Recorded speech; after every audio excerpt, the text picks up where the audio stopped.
Next guest, Geoff Schwartz.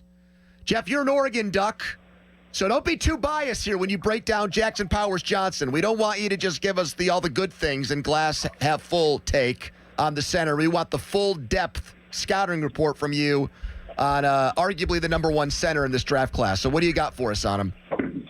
There's not much to dislike, I'll tell you that. I mean, I've talked to plenty of people that, evaluate players, and a lot of them don't really have many weaknesses. If you read even scouting reports of, Dane Brugler, Lance Zierlein, NFL.com, there's not a lot to dislike about him, right? I mean, I think the things that you dislike are the injury history and maybe, the youth hasn't played a ton of snaps at center. This is really his only first full season as a healthy center. Otherwise, man, he's a good football player, right?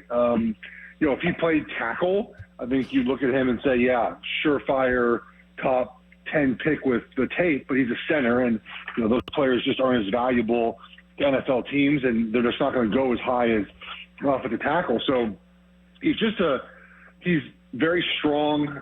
He's powerful. He moves well for his body size. He's very big for a center. He is very intelligent. When you watch his film, you can see the processing that happens, especially during plays, whether when guys move and when guys aren't where they're supposed to be, maybe, or they move, post snap.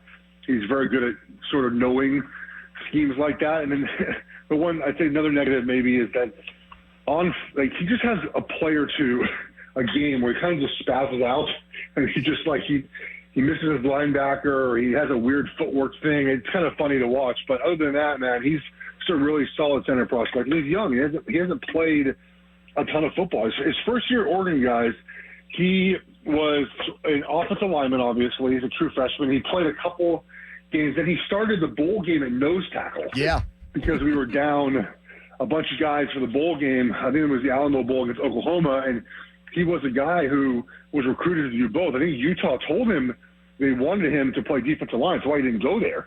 And so, he's just a very good athlete. So there's a lot of positives.